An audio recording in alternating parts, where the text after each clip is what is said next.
2 ദിവസങ്ങളിലായി ബാലുശ്ശേരിയിൽ നടന്നുവന്ന cable TV operators association Kozhikode ജില്ലാ സമ്മേളനം സമാപിച്ചു. പ്രതിനിധി സമ്മേളനം സംസ്ഥാന പ്രസിഡന്റ് പ്രവീൺ മോഹനാണ് ഉദ്ഘാടനം ചെയ്തത്. ഇന്ത്യയിലെ ബ്രോഡ്കാസ്റ്റിംഗ് ടെലികമ്മ്യൂണിക്കേഷൻസ് രംഗത്തെ ആദ്യത്തെ ജനകീയ ബദലായ കേരള വിഷൻ സംരംഭങ്ങളുടെ കൂട്ടായ്മയായ കേബിൾ TV ഓപ്പറേറ്റേഴ്സ് അസോസിയേഷന്റെ 15ാമത് സംസ്ഥാന സമ്മേളനത്തിന്റെ മുന്നോടിയായി നടന്ന കോഴിക്കോട് ജില്ലാ സമ്മേളനമാണ് ബാലുശ്ശേരിയിൽ സമാപിച്ചത്. COA ജില്ലാ പ്രസിഡന്റ് കെ സത്യനാഥൻ പതാക ഉയർത്തിയതോടെയാണ് സമ്മേളന നടപടികൾ ആരംഭിച്ചത്.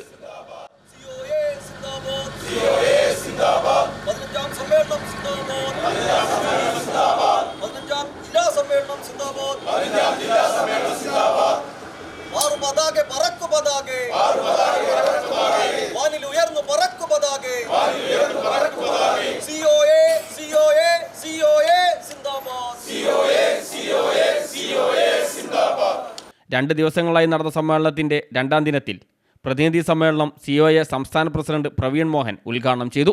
സമ്മേളനത്തിൽ T വാസുദേവൻ അനുശോചന പ്രമേയവും ജില്ലാ സെക്രട്ടറി O ഉണ്ണികൃഷ്ണൻ പ്രവർത്തന റിപ്പോർട്ടും, ട്രഷറർ ജയദേവ് വരവ് ചെലവ് കണക്കുകളും, സംസ്ഥാന എക്സിക്യൂട്ടീവ് അംഗം K ഗോവിന്ദൻ സംഘടനാ റിപ്പോർട്ടും അവതരിപ്പിച്ചു. തുടർന്ന് സംഘടനയുടെ പുതിയ ഭാരവാഹികളെയും സമ്മേളനം തെരഞ്ഞെടുത്തു. T വാസുദേവൻ പ്രസിഡന്റും K വിനോദ് കുമാർ സെക്രട്ടറിയും KS ജയദേവ് ട്രഷററുമാണ്. PP അഫ്സൽ വൈസ് പ്രസിഡന്റും സുധീഷ് കുമാർ ജോയിന്റ് സെക്രട്ടറിയുമാണ്. സംസ്ഥാന എക്സിക്യൂട്ടീവ് അംഗം M മൻസൂർ, സംസ്ഥാന സമിതി അംഗം AC നിസാർ ബാബു, ജില്ലാ കമ്പനി MD VR റജീൻ തുടങ്ങിയവരും ചടങ്ങിൽ സംസാരിച്ചു. CTV പ്രാദേശിക വാർത്ത ബാലുശ്ശേരി.